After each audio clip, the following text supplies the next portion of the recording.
Women Monday, welcome to Piers Morgan Centre. It's good to be back, and it's good, but it's Pride Month, which of course used to be about celebrating gay rights, and quite right too, but it's now mostly about advertising campaigns by brands celebrating their own righteousness. Big businesses love to signal their virtue in English-speaking countries where gay rights have been hard-fought and hard-earned, but not so much in the Middle East, where it's often illegal and punishable by death. And with everything from burgers to banks and beers now bedecked in the rainbow flag, companies have to work a little bit harder to prove just how virtuous they are. Glamour magazine has chosen to make Logan Brown its Pride Month cover star. "I'm a pregnant trans man and I do exist," he said. "No matter what anyone says, I'm living proof." Well, living proof of what? Logan is living proof that biological women can get pregnant, as hundreds of biological women do every single year. That's it. That's all this proves. This is precisely where this movement loses everyone with a shred of common sense. It's not about trans people. It really isn't. Most people watching this have probably never even met a trans person. Most people, including me, who have, just want equal rights and respect for anybody who suffers from gender dysphoria, who genuinely believes they're born into the wrong body. This is about the increasingly hysterical campaign to make us all believe the sky is green and the grass is blue, and that anyone who disagrees is a hateful transphobe and a bigot. It's a campaign that petrifies politicians, leads us to the remarkable position that the two opposition leaders in British politics now make statements like this. A woman can have a penis. Look, I'm not. I don't think we can conduct this debate with, you know. Sorry, I have I offended you in some No, it's just. No, I just. Can a woman have a penis? Well, I've just answered that question. They can. Listen, I've made it really clear that if people, the vast majority of people will have the same gender as their biological sex, but a small number won't. So a woman can have a penis? Well, quite clearly. Quite clearly, a woman can have a penis. I mean, what is a woman? Can you tell me that? Well, you're at the Women's March. You must have some idea. Please, if one person could tell me what a woman is. You are not here for women.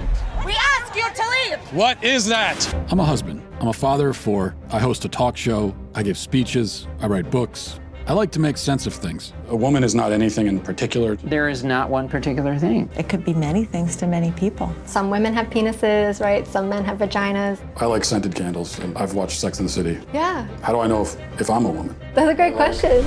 You're not a scientist. You're not a gender studies major. No. How do you know that you're a man? I guess because I got a dick. Can a man become a woman? I'm not a woman, so I can't really answer that. Women only know what women are. Are you a cat? No. Can you tell me what a cat is? You want to tell us what a woman is? I'm a biological woman that medically transitioned to appear like a male. I will never be a man. And so they go on the internet and they're told that all of their problems will be solved if they become a man. So you worry that there could be a sort of social contagion element of this? A teeny tiny bit, maybe. It got me at 42. Your child doesn't have a chance. And you're affirming it with hormones that have never been used in this way. Puberty blockers, which are completely reversible. Completely reversible. One of the drugs used is Lupron, right? Which has actually been used to chemically castrate sex offenders. You know what? I'm not sure that we should continue with this interview. So you don't want to talk about the drugs that you give to kids, or? How can they be removing the healthy breasts of 15-year-old girls? There are masculine girls. There are feminine boys. What are we going to do about that? Carve them up? How can this whole thing be happening, Matt? I wanted us to have a safe place to be able to talk about this. Part of me wants to ask why you care so much. I care about the truth. I care about children. I care about the women who are having their opportunities stolen from them. Is it transphobic to tell the truth? The interview's over. Let's turn off the cameras. Excuse me. They're fair. I just wanted to know, what is a woman? And you're not going to find out. Based on what I'm saying, would you ever want to move to America? They say no, never.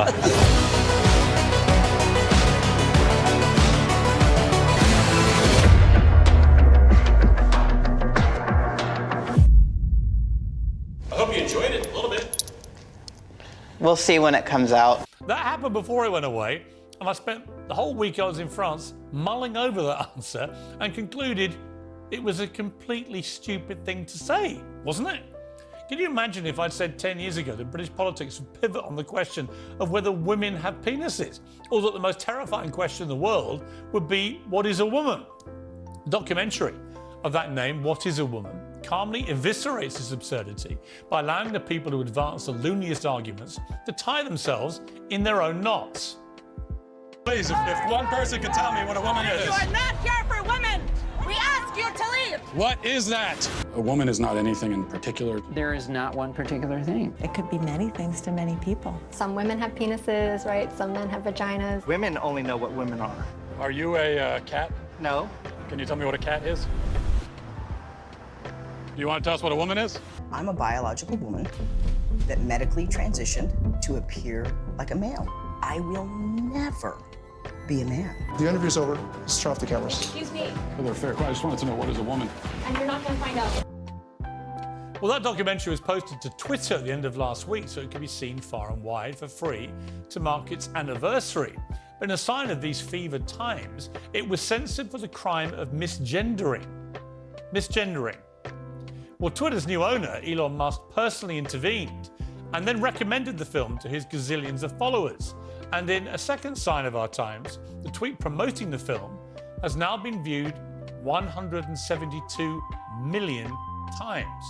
So the biggest film in the world right now isn't Little Mermaid, Spider-Man, or that is Fast and Furious.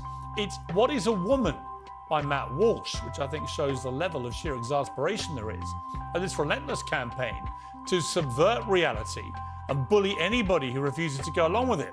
For the avoidance of doubt, a woman is an adult human female. That's it. Beginning and end. The percentage of women with penises is 0. Well, the Daily Wire's Matt Walsh, the filmmaker of the year right now, joins me. Matt, well, congratulations on having the biggest movie in the world. Thank you. I appreciate that. It's been a staggering week for you. I mean, it was a great film when I watched it originally, because it just basically kept asking the same question I've been asking on the show for the last year. But it's a question which flummoxes everyone from Supreme Court justices to male politicians here to anyone you care to think of in public life. When you put it on Twitter and then it got suppressed and then Elon Musk intervened, what was your feeling about that whole process?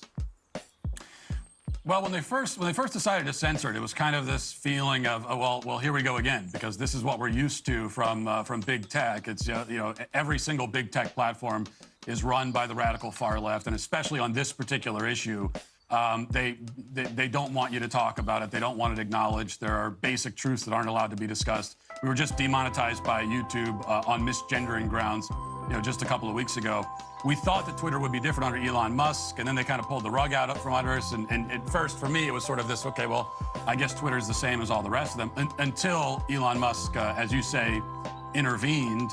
And next thing you know, where there are resignations and all these sort of things happening over at Twitter in their brand safety department, which makes it clear that no, in fact, Twitter is the one exception. It's the one major big tech platform where free speech is allowed.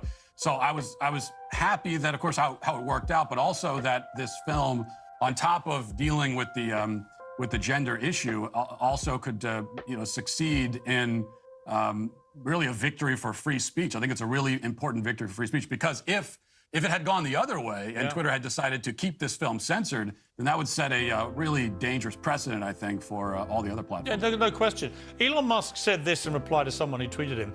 This was a mistake by many people at Twitter, talking about the suppression of your film. It's definitely allowed. Whether or not you agree with using someone's preferred pronouns, not doing so is at most rude and certainly breaks no laws. I should know that I do personally use someone's preferred pronouns, just as I use someone's preferred name, simply from a standpoint of good manners. However, for the same reason I object to rude behaviour, ostracism, or threats of violence if the wrong pronoun or name is used, which I think is a pretty reasonable position. I mean, is that a position you would share? No, I don't personally share that position. I'm not going to use preferred pronouns. I'm going to use the pronouns that are accurate. I just reject the concept of preferred pronouns You can prefer whatever pronoun you want or whatever adverb or noun you want, but that doesn't mean that I have to use it. You don't get to put words in my mouth. However, the position that Elon Musk has on this is, it's a position a lot of people have, and at the very least, it respects free speech. So this is what he's going to do, but you can say what you want because you can't force someone else to share your perceptions. That's what the preferred pronoun thing is all about. Yeah. They're trying to not only put words in your mouth, they want you to affirm their perception of reality. And the idea that we would be forced to do that, either legally or even according to the terms of service of a big tech platform, is just it's just insane. Well, it is, and of course the argument they use is, well, it's offensive, but of course the whole point of free speech, really at its heart, is that you should be allowed to offend people. I mean, that's the point of free speech. It's not that everyone agrees with each other. It's that you should be able to vehemently disagree or be offensive or rude if you want, and people should be able to tolerate that because that's what happens in a free society with a thriving democracy that believes in free speech. Yeah, that is the importance of free speech. And like I said, a lot of this story is about a victory for free speech, which is really important. But I also want to note that what's happening here is on an even deeper level because on the left, what they're trying to shut down, it isn't just speech generally, and they are trying to shut down speech, but they're trying to shut down true speech. So it's not just speech, it's in particular basic fundamental truths of life that they're trying to stop us from saying, and that makes it all the more dangerous and egregious. I mean, your issue with YouTube was they demonetized you effectively by saying that you had misgendered Dylan Mulvaney, who's this transgender influencer that, of course, has created Bud Light's revenue by taking part in a PR stunt for them, which enraged the core customers at Bud Light. What did that whole thing tell you? I mean, A, what happened to you guys in terms of the way YouTube responded, but also about what happened to Bud Light? Yeah, I think it shows that people are, as far as Bud Light goes, people are exhausted by this. The left, they were able to run roughshod over the culture in Western culture generally for years. And I guess they assumed that there would never be any pushback, and they kept going and kept going until normal people just finally had enough of it. I wish we had enough of it much sooner, but at least now finally that's a line is being drawn. And I think one of those lines is when you're trying to get people again, trying to force them to affirm and celebrate something that's just not true. At a certain point, I think it's too far for the average person. That's what we're seeing now. This is not, despite what the left says, this pushback against LGBT pride and against the transing of kids. This is not some sinister right-wing, well-funded conspiracy. This is really a groundswell thing. This is grassroots. These are just normal people who've had enough of it. Yeah, I completely agree. And in Dylan Mulvaney's case, I mean, Dylan Mulvaney identified as a gay man until last year. And a lot of women have been genuinely outraged that Dylan Mulvaney has been putting out these videos effectively mocking women, actually, if you look at them. And that's been my problem with what Dylan Mulvaney's done. So Dylan Mulvaney can call herself whatever she wants, I don't care. What she can't do, I don't think, is make millions of dollars mocking the concept of womanhood when until last year she identified as a gay man and is clearly a biological male. And it's also the irony that we hear so much about the dangers of appropriation these days, even when it comes to things like Halloween costumes, where someone is clearly just having fun and they put on a Native American Halloween costume, whatever it may be. We're told that that's horrifically racist and it's demonizing and it's a caricature of the person you're wearing the costume of. Well, that's exactly what Dylan Mulvaney is doing. He's making a caricature of womanhood. This cover of Glamour magazine involving Logan Brown, who is a trans man, appearing to be a pregnant man on the cover. But of course, Logan Brown is a biological female. So it's actually a pregnant female that we're looking at on the cover. When a magazine, a mass market, mass-selling women's magazine like Glamour does that to celebrate Pride Month, what does that say about where we've come to as a society?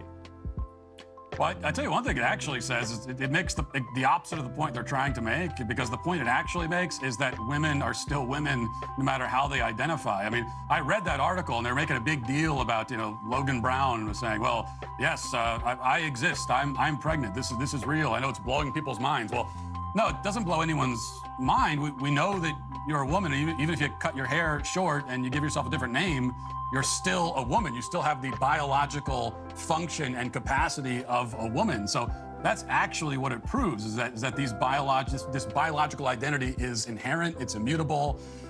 You can't get rid of it. You just are who you are, no matter how you identify. No, that's not the point that we're trying to make, but to me, that's what it proves, that even a quote-unquote trans man can still get pregnant, proves that, she's a woman.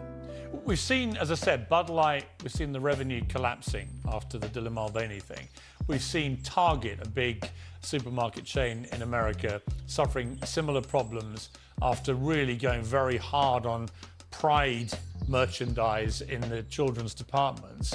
We've seen your film try to be cancelled and then bouncing back within days to become the most watched film in the world.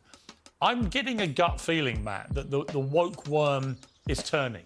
The common sense is beginning to win the day. And it's because the majority of people who've been silent and been cowed into silence are beginning to find their collective voices and acting. I think that's exactly what happened. And that's something that even when we were filming What is a Woman, which goes back, we were filming it in 2021, a large part of 2021.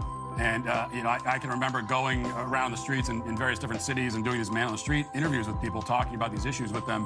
What is a woman? How do you define womanhood? And people were, just the average person on the street was terrified to even discuss the issue, especially on camera. I think that if we were to do that part of the film again right now, I think we would get a different kind of response.